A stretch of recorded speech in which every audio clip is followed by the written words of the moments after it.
Բարի երեկո հարգելի հեռուստադիտողներ։ Երբ անցյալ հաղորդումը դիտում էի, նկատեցի, որ այնտեղ մի խոսքի սայթակում եմ թույլ տվել, որ ասում եմ աշակերտը ապտակ կերած աշակերտը կարող է հասնել կամ անցնել իր վարպետին կամ ուսուցչին, այդպիսի միտք եմ ասում, բայց ինչ որ հակառակ մտքով եմ հակառակն եմ ասում, փոխանակ ասեմ աշակերտը կանցնի եւ կհասնի, ուրիշ միտք է ստացվում, դրա համար ներողություն եմ խնդրում եւ այսօր ուղղում եմ, որ այո, այդպիսի խոսք ունեին մանկավարժները, հատկապես վարպետները, արհեստավորները, ասում էին ապտակ կերած աշակերտը կանցնի իր վարպետին կամ կհասնի ամենակիչը գոնե։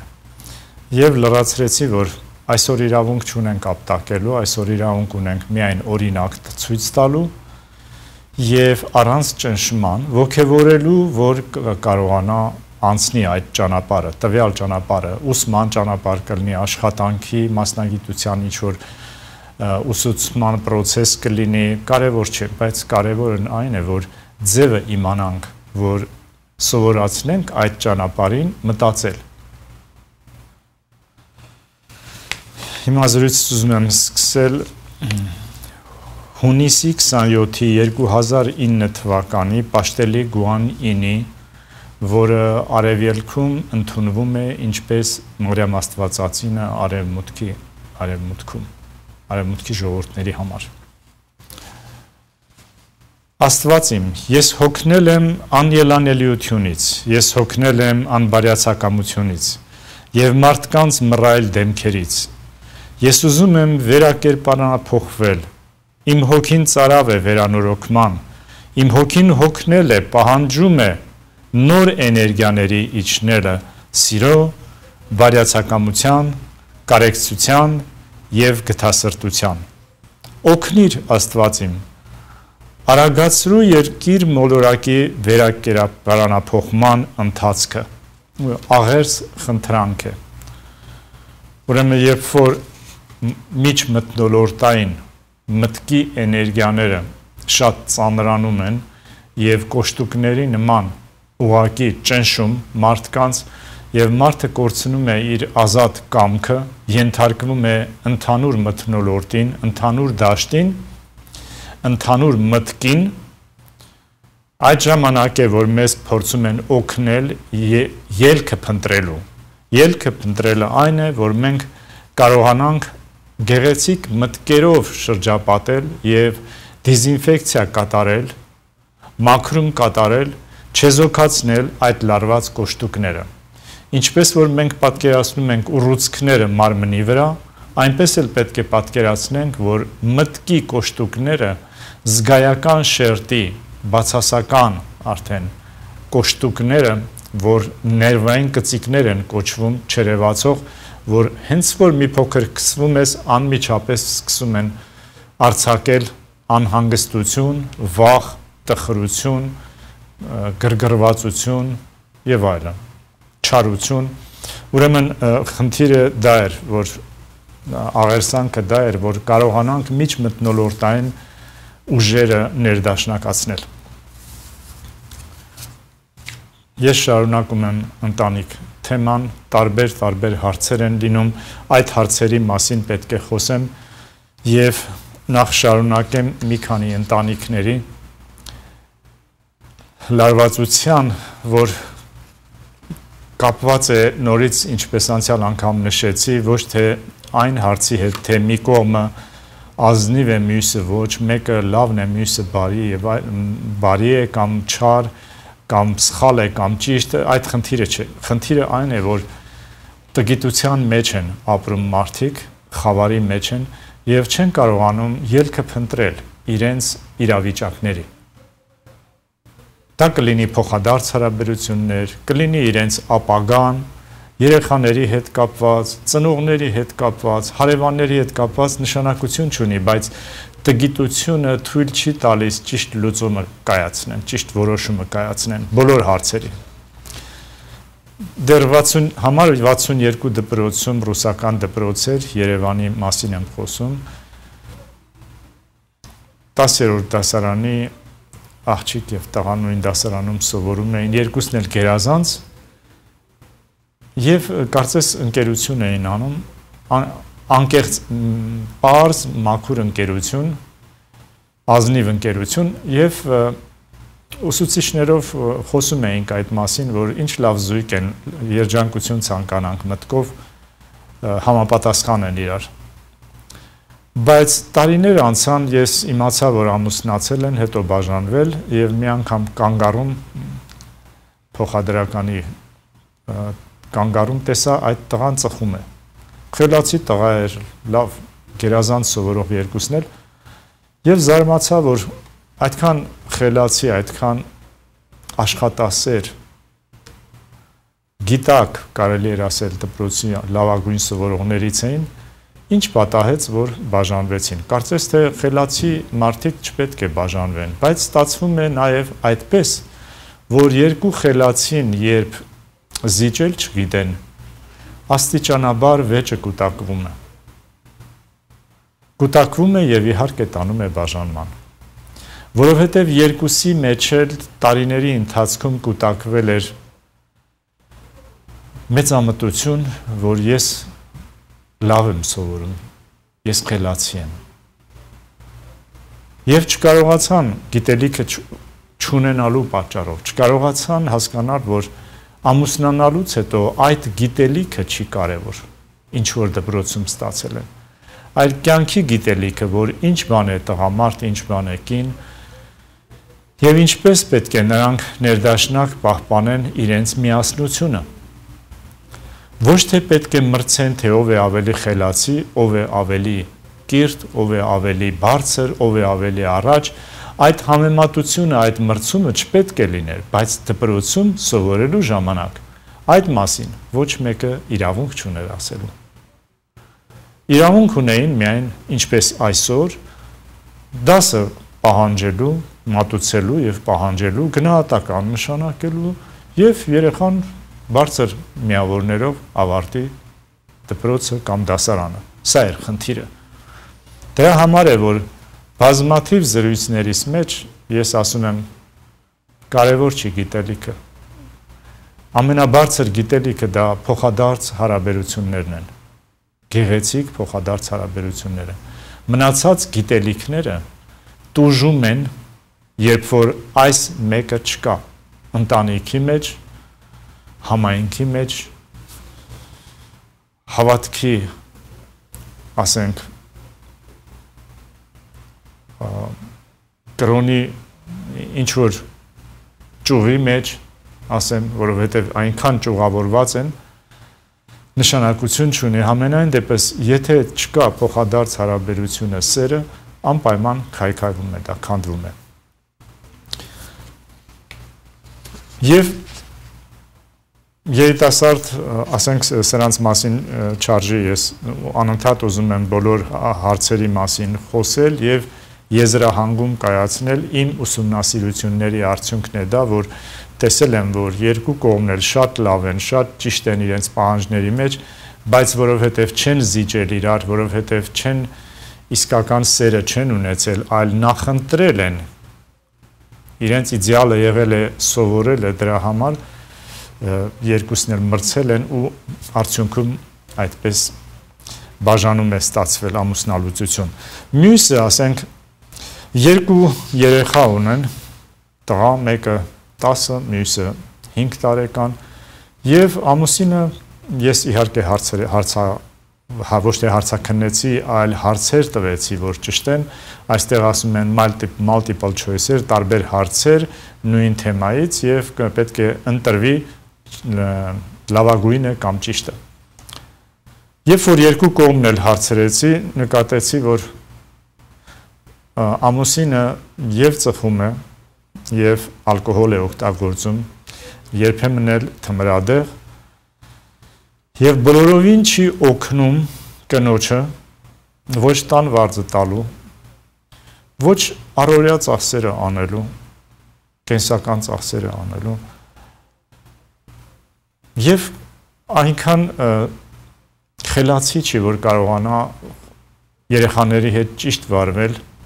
կամ կնոջ հետ խոսելուց հաշվի առնի, որ երեխաների մոտ ինչ կարելի է խոսել, ինչ չի կարելի խոսել, տարիների ընթացքում այս տարաձայնությունը կուտակվում է եւ երբ որ գնում են միտեղ հյուրասիրության կամ ծնունդ է կամ հարսանիք, ամուսինը այնքան է խմում, որ մեկը պետք է լինի, որ իրեն տանի տուն։ Եվ այս տարաձայնությունը, այս անհամապատասխան ապրելաձևը, ցանկասիրությունը, որ մի կողմի վրա միայն էգոիստական է, մյուս կողմի վրա միայն ծառայում է ընտանիքին, բերում է մտքերի մեջ բաժանման։ Միանգամից չեն սկսում կռվել, բայց սկզբից մտքերի մեջ։ Ինչ է կատարվում։ Կինը զգում է, որ կողքը տղամարդ չկա, որ ինքը անհանգստության մեջ է, որ ապահով չի, որովհետև երբ որ կողքը վստահելի տղամարդ չկա, կեսը անվստահելի է, հավատարիմ չի։ Ներողություն, երբ որ հավատարմության մասին խոսում են, մարդիկ անպայման հասկանում են, որ մարմնապես հավատարիմ, այսինքն սեռապես հավատարիմ, միայն այդքանով են հասկանում։ Բայց ես շատ օրինակներ գիտեմ, որ մարդը բացարձակապես այդ իմաստով բարոյական է, բայց մտքերի եւ զգացմունքների մեջ սարսափելի անբարոյական եւ հետը ապրել չի լինի։ Այս առիթով ուզում եմ հիշեցնել այն Մարիա Մագդաղենացու փոխանցած Հիսուսի խոսքերը, որ բարոյախոսը, բարոյագետը, որը դատում եւ մեղադրում է, Աստծուց ավելի է հեռու, քան անառակը, որը չի դատում եւ չի բամբասում։ Ներողություն, որ պետք է կրկնեմ, սա որովհետեւ շատ շատերը, երբ զրուցում եմ, խոսում եմ, տեսնում եմ, որ իրենց բարոյական են համարում մարմնապես, բայց ինչքան տներ են քանդում իրենց անբարոյական մտքի ու զգացմունքների համար, հարաբերությունների համար։ Ուրեմն բարոյագետը, բարոյախոսը, որը դատում է եւ մեղադրում է, Աստծուց ավելի է հեռու, քան անառակը, որը չի դատում, չի բողոքում, չի վիճում եւ այլն։ Բարեկամներ, այս բաժինն էլ ուզում եմ սկսել կես րոպեանոց էլի աղոթքով, որ ամեն զրույցս աղոթքով սկսեմ, որ սովորություն դարձնեմ ամեն մարդուն հանդիպելուս մտքիս մեջ գոնե աղոթքով մոտենամ, որովհետև բոլորը սարսափելի անհանգիստ են երկրորդ նախադասությունից հետո կամ հենց առաջին նախադասությունը դեռ չավարտած արդեն աչքերը չռվում են, ձայնը բարձրանում է, անհանգիստ սկսում է կրկրված խոսել եւ չգիտես ինչ ասես, չգիտես ինչպես օգնես այդ պահին միայն հանգստությունը կփրկի, բառերը չեն կարող օգնել, որովհետեւ բոլոր մարդկանց մեջ էլ արդեն այնքան անհանգստություն է մտել, որ սրտի մագնիսը լույսի նկատմամբ թուլացել է, բարության նկատմամբ թուլացել է, բայց ուժեղացել է ամեն մի վատ արարքի նկատմամբ եւ շատ արագ արձագանքում ենք դրան եւ սկսում անհանգիստ իրար հետ խոսել։ Դրա համար ուզում եմ միշտ էլ աղոթքով սկսել ամեն հանդիպումս, ամեն մեկի մասին, որ մտածում եմ, փորձում եմ, աշխատանք եմ տանում, դժվար է, գիտեմ, որ դժվար է, բայց մեզ ասված է, նեղ դռներով անցեք, ջանքով վերցրեք երկնային արքայությունը, չեն ասե, հեռուստաալիքի միացրեք եւ արևածաղիկ ուտելով ամեն օր նույն ձևով, նույն ժամանցով ապրեք ձեր կյանքը, չի գրված ոչ միտեղ։ Հավատո հանգանակ։ Հավատում եմ միասնական Աստծուն, երկնքի ու երկրի արարչին, որ ներկա է ամբողջ կյանքում։ Հավատում եմ նրա օրենքի արդարությանը եւ հնազանդորեն ենթարկվում եմ նրա օրենքի իմաստությանը։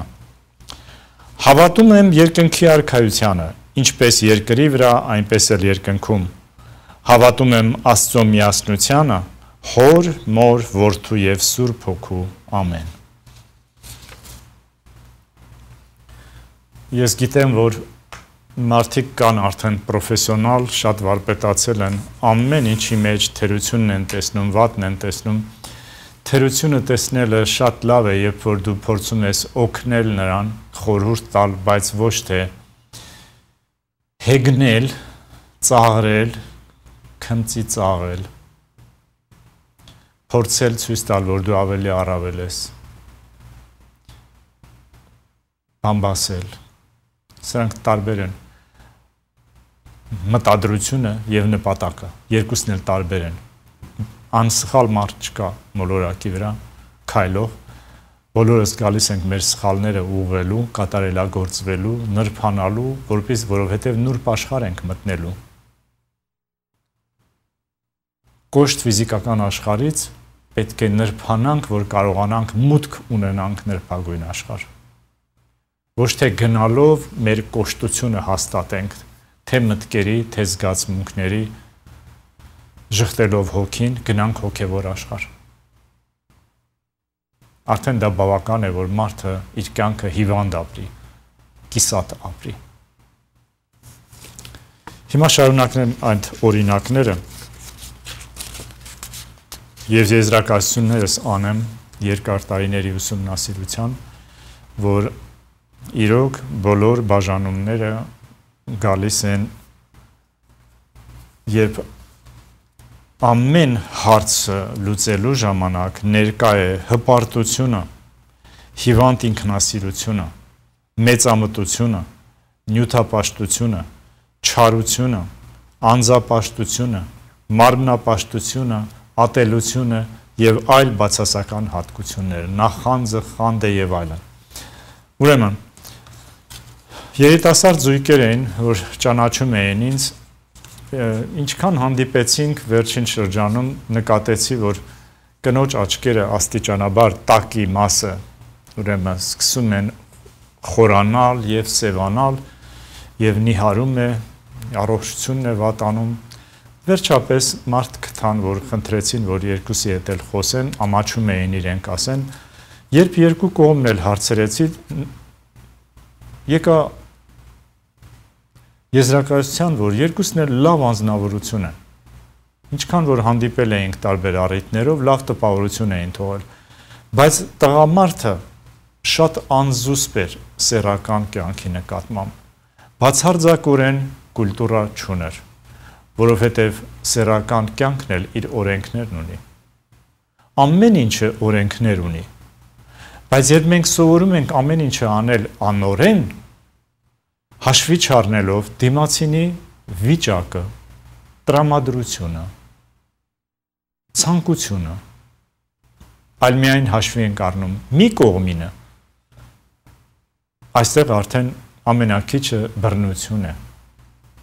բռնություն, բռնաբարություն,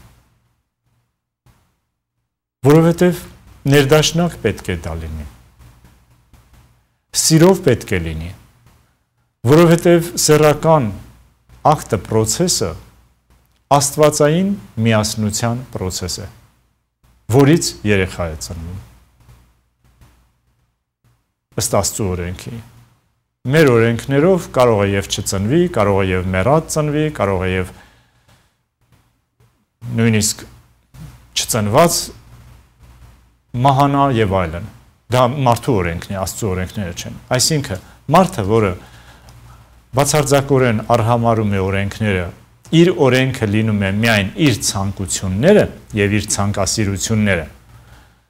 նա արդեն այդ փորձությունների մեջով պետք է անցնի կամ ինքը կոշտ մարմին լինի չզգա այդ նեղությունները, բայց կարտահայտվի դա կնոջ վրա,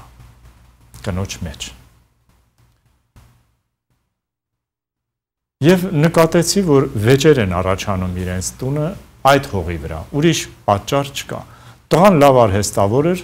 աշխատում էր, լավ դրամ էր աշխատում, բերում էր տուն, պապահովում էր, կինը չէր աշխատում, երեխաներին էր պահում, 2 երեխա ունեին։ Եվ տեսնում եմ, որ արդյունքում դա է, որ տղամարդը, որը դրամ է աշխատում և ուրիշ գիտելիքներ իրեն չեն հետաքրքրում, չի հետաքրքրում, իրեն թված, թե կինը իր սեփականությունն է, իր առարկան է, իր գործիքն է, որ բավարարման միայն, բայց չմտածեց, որ այդ կինը ամսական ունի, հիվանդություններ ունի, այդ կինը 40-45-ից հետո պետք է ինքն էլ իրեն չհասկանա, կլիմաքսի շրջան է, որ տղամարդը պարտավոր է այդ գիտելիքները իմանալու, բայց հրաժարվում է, մերժում է, չի ուզում։ Գիտությունը հիշեցնեմ, անցյալ անգամ էլ ասեցի այդ մասին, այն չի, որ մարդը չգիտի, այլ այն է, որ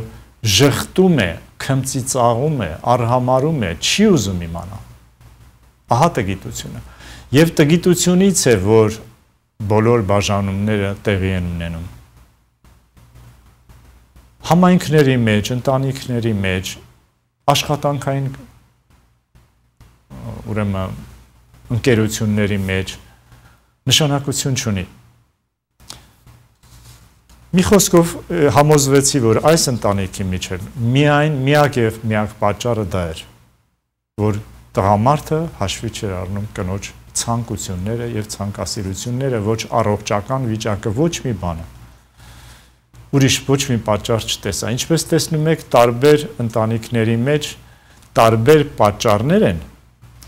եւ այդ պատճառները իրենց տարբեր հետևանքներն են թողել, ընդարձակել։ Ինչպես որ, ասենք, քարը երբ որ գցում եք ջրի մեջ ալիքները տարածվում են։ Բավականին երկար տարածության վրա այդ ալիքը տարածվում է։ Մենք չենք տեսնում, բայց գնում է ալիքը։ Մեծ ալիքները տեսնում ենք, բայց փոքրը չենք տեսնում, բայց գնում է, որովհետև այդպես է դրանից ավելի ուժեղ տարածվում է միտքը։ Միտքը, բռնության այդ միտքը տարիների ընթացքում կնոջը ընկճել էր, թուլակամ էր դարձրել, ամեն ինչի համար լացում էր, ամեն ինչի համար թուլանում էր, առողջությունն էր վատանում եւ բաժանվեցին։ Երբ որ մի երեխան 8 տարեկան էր, մյուսը 6 տարեկան էր, բաժանվեցին։ Ամուսինը գնաց Ռուսաստան, այնտեղ ամուսնացավ, կինը մնաց մենակ երեխաների հետ Երևանում։ Խնդրեմ, ես կարճ եմ ուզում պատմեմ, բայց ես խոստացա, որ նաև մի երկու տարբերակ կասեմ, որը իմ աշակերտներից մեկի հետ եղավ։ 80 թվականներին ես գեղարվեստի ուսումնարանում գունանկար էի դասավանդում, կոմպոզիցիա, գծանկար եւ լավ աշակերտ ունեի, խելոք, խելացի, ձայնը դուրս չէր գալի, համեստ։ Անցան տարիներ եւ մի 4 տարի առաջ էր երևի, այո, 4 տարի առաջ ինձ խնդրեցին, ասեցին ձեր աշակերտը այստեղ է, գիտեք, ամուսնացել է, երեխաներ ունի եւ այլն, բայց մի քիչ տարօրինակություններ ունի, կխնդրեինք մի հատ իր հետ զրուցեիք։ Լավ, հանդիպեցինք, խոսեցինք, տեսա, որ նույն մաքուր, նույն համեստ անձնավորությունն է։ Քչախոս եւ մեջը շատ սեր կա։ Եկավ պարապմունքի։ Մեկ ամիս եկավ, բոլորը սիրեցին, խելոք տղա էր։ Բայց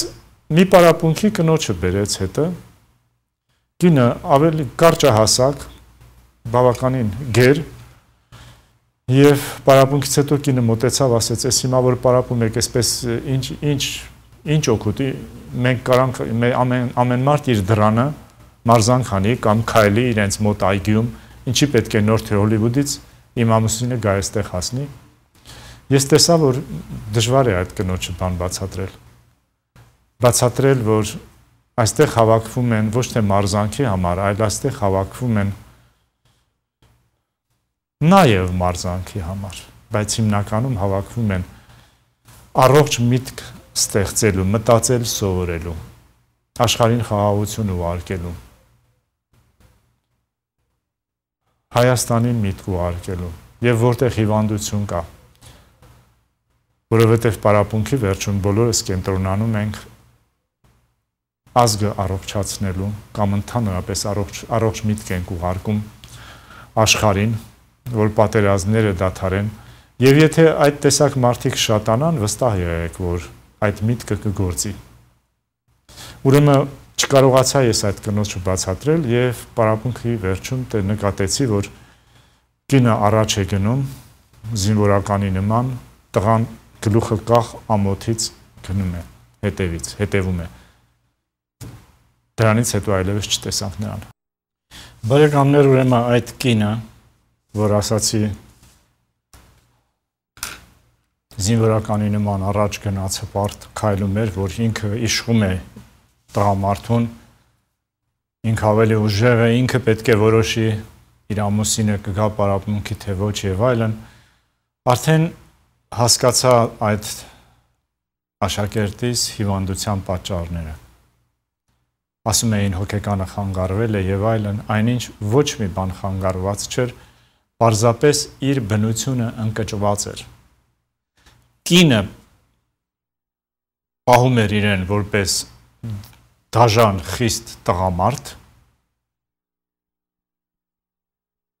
իսկ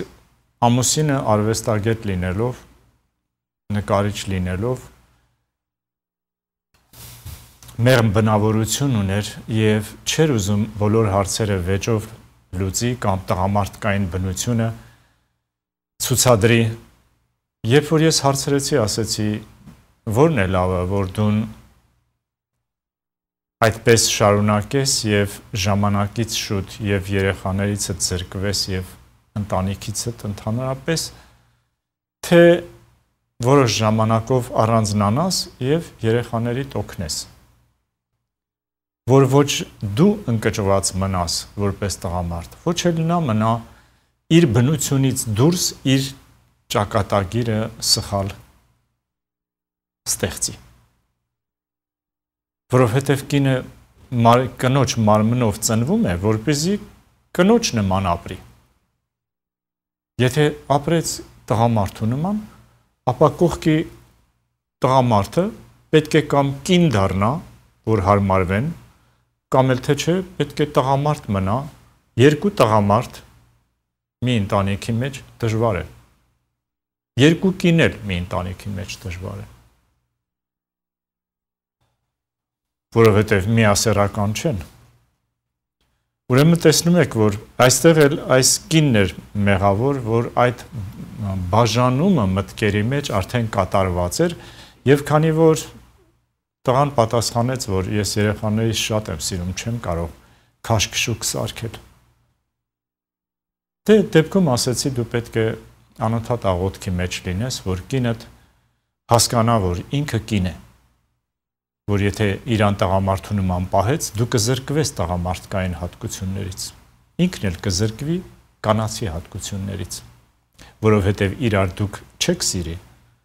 նույնիսկ իրար չեք հարգի որպես կյանքի ընկերներ, եթե ոչ սեռական պարտներներ, զույգեր, որպես թշնամիներ կապրեք իրար հետ, որովհետև իրար չեք հարգի, իրար չեք սիրի, չեք մոտենա իրար, չեք կարող համագործակցել, մշտապես իրարից դժգոհ պետք է լինեք, դա կյանք չի։ Ահա, այս խնդիրն էլ այսպես կիսատ ավարտվեց, որովհետև կինը թույլ չտվեց, որ այդ տղան գա, համապատասխան գիտելիք ձեռ բերի, ամրանա կյանքի գիտելիքը ստանալով եւ գնա փորձի ներելով, զիջելով, հարմարվելով, բայց ոչ ընկճվելով։ Սրանք տարբեր բաներ են։ Եթե տղամարդը ընկճվեց, նա արդեն չի կարող այդ ընտանիքում ապրել։ Եթե տղամարդը զիջեց, բայց իր պարտականությունները կատարեց, տղամարդկային ի նկատի չունեմ միայն սեռականը, որովհետև ցածր մակարդակի մարդիկ միայն տղամարդկությունը այդպես են պատկերացնում։ Ի նկատի ունեմ, որ այնպես իրեն պահի, ճշտապահ, իր խոսքի տերը, ասենք երեխաների հետ ճիշտ վարվի, տոնը խոսելու ճշտի, մարդկանց հետ հարևանների հետ ճիշտ հարաբերությունների մեջ լինի, որ կինը իրեն ապահով զգա, որ կողքը ուժ կա, այն ժամանակ ինքը կանացի կդառնա։ Ուրեմն եթե հնարավոր չի մի տարբերակը, մյուս տարբերակը պետք է անել, նա հնարավոր չի, մյուսը պետք է անել։ Եթե ոչ մի տարբերակ չի տեսնում, Ինչու չի տեսնում, որովհետև գիտելիքը չկա համապատասխան։ Եթե գիտելիքը կա, տարբերակները փնտրում է, գտնում է, իր վրա աշխատում է եւ օգնության միջոցով իհարկե կողմնակի արդեն ոտքի է կանգնում ընտանիքը եւ բաժանումներ չեն լինի։ Ուրեմն նորից այս օրինակով էլ ես ցանկացա նշել, որ բաժանումները լինում են տգիտության պատճառով։ Ոչ թե մեկը լավն է, մեկը վատը, մեկը ճիշտ է, մեկը սխալ։ Այն գիտելիքը չունեն, որ չեն հասկանում, որ դիստանս պետք է ունենան, հեռավորություն պետք է ունենան։ Պետք է հաշվի առնեն, իրավունք ունեն այս հարցը տալու, իրավունք ունեն այսքան խորանալու նրա սրտի մեջ, իրավունք ունեն գործերի մեջ այսքան խառնվելու, իրավունք ունեն, երբ որ տղամարդկանց հետ հարցեր է լուծում, կինը խառնվի եւ գնա իր տղամարդու փոխարեն փորձի սկսել խառնվել, վեճ սարքել եւ հարց լուծել։ Պետք է ամեն մի կողմը իր իրավունքները իմանա, իր չափը իմանա, հեռավորությունը իմանա։ Եթե չիմացան, ամեն ինչ խառնվում է։ Միշտ այդ օրինակն եմ բերում, որ արևն էլ անհրաժեշտ է մեզ կյանք է տալիս, բայց եթե շատ մոտենանք, կայրվենք, շատ հեռանանք, կսառենք։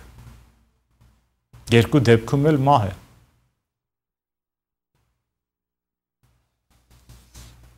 Ուրեմն շատ կարևոր է այդ հեռավորությունը զգալ, թե ամուսինների միջև, թե եղբայրը քրոջ հետ, թե հայրը աղջկա հետ, թե մայրը տղայի հետ։ Շատ կարևոր է, որ այդ գիտելիքը իմանան, որը տրվում է, եթե մարդը ցանկանում է իմանալ։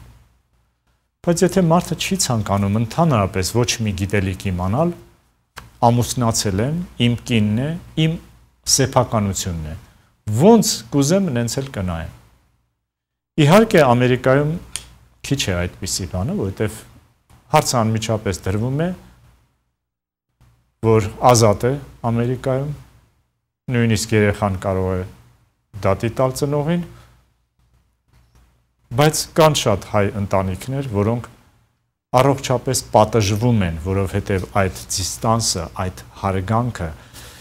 այդ կանացի բնությունը կամ տղամարդու բնությունը հարգելու օրենքները չկան, սկզբունքները չկան։ Պատճառը դա է, նորից տգիտությունն է։ Ես գիտեմ, հենց այնպես չեմ խոսում այսօր ընտանիքներ, որ կինը մանկավարժ է, որ ձգտում է գիտելիքի, դպրոցում էլ ժամանակին գերազանց սովորող է եղել, բարեխիղճ աշխատող, ազնիվ անձնավորություն, վստահել է, ամուսինը խոստումներ է տվել, որ սիրում է, երջանկացնի իրեն եւ այլն։ Մի դասարանում էլ սովորել են, բայց ամուսինը չի սովորել, սովորելու նկատմամբ սեր չի ունեցել, կինը սովորել է իր ուժերով, ավարտել պոլիտեխնիկ, եկել է այստեղ մանկավարժը, ամուսինը արհեստավոր է, նրան գիտելիքը պետք չի, նա մտածում է, որ ընտանիքը երջանիկ կլինի այն ժամանակ, եթե եւ մանկավարժը, որը գիտելիքի կարիք ունի, եւ երեխաները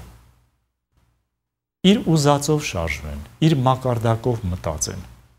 իր մակարդակով զգան օրենքները, շարժու ձևը, վերաբերմունքը, հարաբերությունները, իր մակարդակով, եթե չէ, ուրեմն ընտանիքը կքայքայվի։ Այսինքն, ինքը չի ուզում գիտելիք ձեռք բերի, որ այդ գիտելիքով հարաբերվի կնոջ հետ, որը չի կարող առանց գիտելիքի։ Ինչպես կարող են մանկավարժին, որը պետք է անընդհատ կատարելագործի իր գիտելիքը, ամեն օր սնունդի նման, որ ուղեղը աշխատի։ Զրկել որևէ գիտելիքից։ Իրավունք չունես դու, որովհետև դու ուրիշ ձևով ես սկսում մտածել, ես ուրիշ ձևով։ Այդ գիտելիքը մեր ընտանիքը քայքայում է։ Առաջի անգամ եմ կյանքիս մեջ լսում, որ գիտելիքը քայքայում է ընտանիքը։ Բայց կան այդպիսի տղամարդիկ։ Եթե ես ֆիզիկապես ուժեղ եմ, տղամարդ եմ, ուրեմն ես ճիշտ եմ։ Կան այսպիսի, պատկերացնում եք, ես գործ ունեմ, շփվում եմ, այդ բոլորի սրտնեղությունը, հոգեկան ապրումները ես օրվա ընթացքում ոչ թե մեկ ընտանիքի, այլ բազմաթիվ ես զգում եմ, որ օրվա վերջում թունավորված եմ լինում։ Այդ ցածր մակարդակի զգացմունքային էներգիայից, ցածր մակարդակի մտավոր էներգիայից, հոգեկան էներգիայի բացասական ազդեցությունից, նաև հիշողությունից, որ այդ մասին հիշում եմ եւ փորձում եմ օգնել, ինչքան հիշում եմ, այնքան վատանում եմ։ Ոչ թե հոգնում եմ դրա համար եմ վատանում, այլ որտեվ չի ընդունում մարդը։ Ժխտում է, չի ցանկանում, դրանից եմ հոգնում։ Աշխատանքից ես չեմ հոգնում եւ ինչպես բոլորդ, բայց սխալ ձևով աշխատելուց բոլորս ենք հոգնում։ Աշխատանքը ճիշտ չգնահատելուց բոլորս ենք հոգնում։ Մարդիկ կան, որ չեն էլ աշխատում, բայց հոգնում են։ Ինչու՞։ Որովհետև երբեք ջերմ խոսք չեն լսում։ Իրանք էլ խիստ ժլատ են, իրանք էլ չեն երբեք ջերմ խոսք ասում։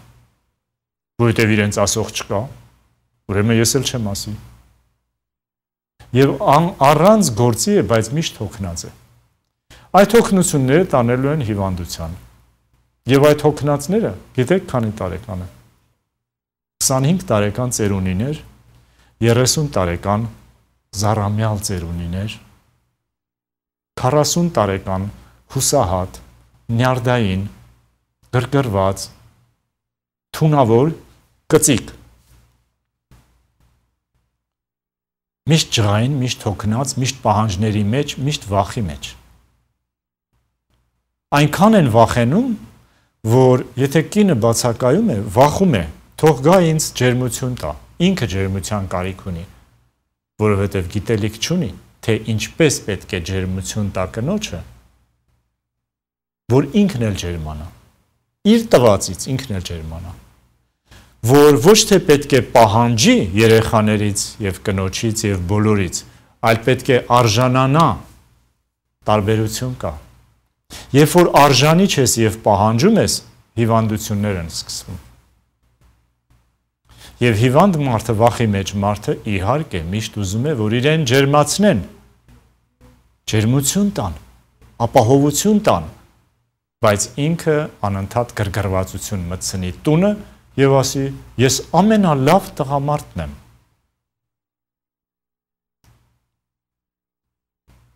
Հետաքրքիր է, չէ՞։ Ընտանիքը քայքայում է, գրգռվածությամբ, լարվածությամբ, հոգնածնում, երեխաները իր նման նյարդային, կնոջը մի երկու անգամ տեսել եմ լացելուս, եւ տղամարդը ասում է, ես ամենալավ տղամարդն եմ։ Գիտելիք չի ուզում իմանա։ Իրենը չի, իրան պետք չի։ Եվ բոլորը մեղավոր են, բացի իրենից։ Ահա տեսնում եք, նորից տգիտության խնդիրն է, չի ուզում, ոչ թե չի կարողանում։ Որովհետև առաջարկել եմ նման մարդկանց քանի դեպքեր է եւ Հոլիվուդում եւ տարբեր տեղեր։ Օրինակ Հոլիվուդում ես մի մշտապես խմող տղամարդու, որ կինը աղջիկը արդեն բաժանված էին, բայց ամուսնալուծված չէին, եւ այդ տղամարդու մայրը խնդրեց, որ ես իրեն համար իմ զրույցներից հատկացնեմ, որը կօգնի այդ վիճակին, գնեց նույնիսկ, խնդրեց, ասեց, ես դրամ տամ, միայն ինձ տվեք, ես ուզում եմ մեր մոտ լինի, ոչ թե դուք տակ մենք լսենք վերադարձնենք, այլ մեր մոտ լինի, ուզում եմ տղաս լսի։ Ես տղային ասեցի, այդքան լավ մայր ունես, քեզ համար անհանգստանում եմ, մոտավորապես 55 տարեկան կլիներ տղամարդը, ասեցի, ես պատրաստ եմ անվճար ամեն օր քեզ հետ գամ, ամեն օր չէ, բայց շաբաթվա 5 օրը, բարձրանանք միասին լեռան գագաթը, բլուրի, միասին վարժություններ անենք եւ քեզ հետ ուրեմն քեզ տամ այս զրույցները, օրը 1 զրույց լսի, որ օրը 1 ժամ ինձ հետ լինես։ Մտքեր փոխանակենք։ Եվ փորձի հրավերքներին մի որոշ ժամանակ չգնալ, ծնունդ է եւ այլն, որպեսզի այդ խմիչքից ազատվես։ Մի խոսքով երկար չեմ բացատրելու ինչեր ասեցի, ինչեր առաջարկեցի, Ամենայն դեպս հիշում եմ, որ անշահախնդիր փորձեցի այդ կնոջ այդ վերաբերմունքից հետո այդ մարդուն օգնել, բայց չհամաձայնվեց, որ գա առավոտները։ Ուշ է վեր կենում, ժամագործ է, պիտի գնամ հաճախորդներ կան եւ այլն։ Խնդրեմ, նորից տգիտությունը, որ չեն ուզում գիտելիքը ձեռք բերեն։ Ինչ է անում ալկոհոլը, որովհետեւ մեղադրում էր կնոջը եւ աղջկան, որոնք արդեն չէին կարողանում տանել այդ վիճակը։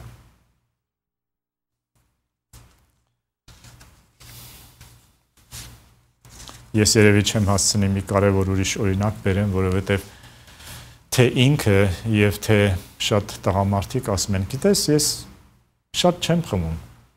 Ուղղակի շշերը տանը դրված են։ Հիմա այդ շշերը ում են խանգարում։ Գինի է, ալկոհոլ է, տարբեր օղիներ են եւ այլն։ Փակ դրած է, բայց կինս դրանից էլ է ազդվում, ասում է։ Ինչ է խանգարում։ Այդ ինչ գիտելիք է ստացել, որ նայում է այնտեղ ու դրանից ազդվում է։ Ես չեմ ուզում այդքան նրբանկատ լինի։ Եվ ես, եթե մարդը չի ցանկանում լսել, ինչպես բացատրեմ, որ հոգեկան էներգիան ամեն ինչի վրա մնում է մարդու։ Հարգելի բարեկամներ, ժամս ավարտվեց, շարունակել մյուս ժամին այդ հարցի մասին։ Ձեզ խաղաղություն եմ ցանկանում, բարի գիշեր, մինչև միշտ չորեքշաբթի։